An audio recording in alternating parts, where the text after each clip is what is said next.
qaraymiz. Agar fx ning integrali katta fx bo'lsa, o'tkazib farq mavzu.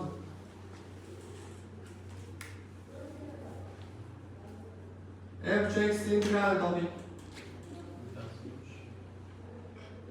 Xo'p, f 2x taqsim deyishda integralni toping, minus f qo'yaylik.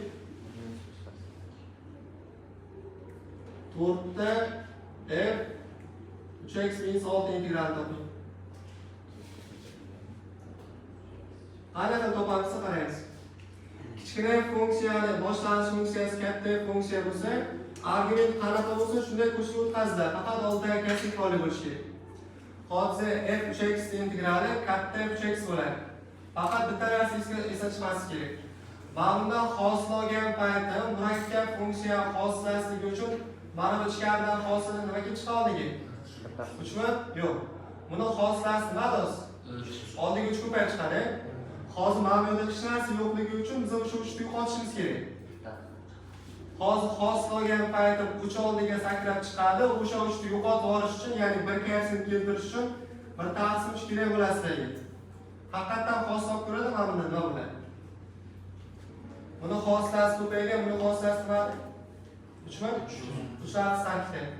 Ya'ni ma'lumda nima koeffitsient bo'lsa, hosil olib bo'lgandan keyin qisqargandan keyin o'sha koeffitsient topib ketish kerak. Mana bu integral qanaqa ekan? F minus 2x taqsim 5.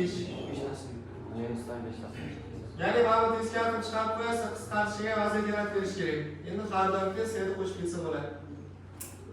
Shazul aytib ko'ring mana.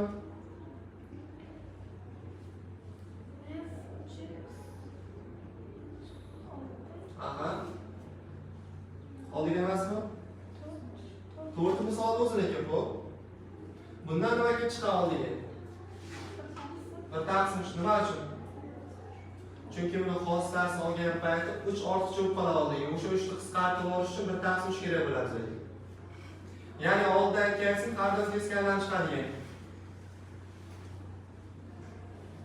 Mana kasb bilan ko'ringlar. Kosinus 2x taqsim 5 minus 1.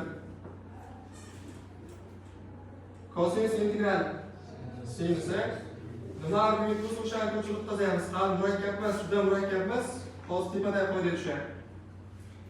Endi oldiga nimasi kerak? 5 taqsim kimi? Chunki xossada 2 taqsim 5 chiqsa, qisqarish uchun 5 taqsim kerak bo'ladi bizga.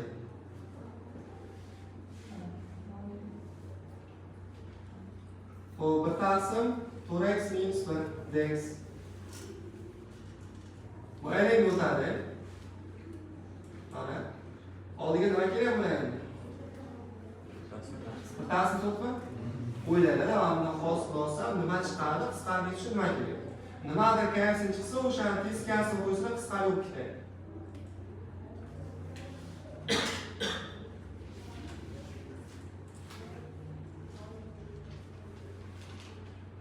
Xo'p. 4 taqsim kosinus kvadrat 3 taqsim 5x minus 1 taqsim 7 dx. Nargiz aytadi, kilometramiz. Qanaqa qiladi Nargiz? 4 ko'paygan, 4 misol o'ziniki. 1 taqsim kosinus kvadrat nimani? Anosida hosilasi. Tangingiz nimani? x minus taqsim x. Oldiga nimani ko'paytirish kerak? 5 taqsim 3 esa chiqib qolmasin. Endi bundan misollar qanday ishlash kerak? Desa qaranglar. To'g'ridan to'g'ri ko'paytirmada integral bo'lmaydi. Qachongisini yig'indimni ayrimga keltirsalar ki alohida integrallash mumkin. Shuning uchun mana shu formula yozdim. Ko'paytirmada yig'indiga o'tish bo'lyapti. Yoki ayrimga. Birinchi formula qo'yamiz. 1 taqsim 2 ko'paygan. Bu hali integrallash emas. Integral osti funksiya hisoblash bo'lyapti. Kosinus stradish kerak. 4x. Qo'shilgan kosinus 10 tek shunaqa. Endi mana bu qaysi tashqari chiqib turadi, taqsim shart emas u. Chunki ko'paytiradigan hisob. Endi alohida integrallaymiz, faqat qoidasidan chiqmasa, oldidagi qaysi teskari qilib shu qo'yish kerak oldiga. 1 taqsim 2 umumiy ko'payuvchi son. Katta qavs ichiga. Buni integral Sinus 4x oldiga nima kerak?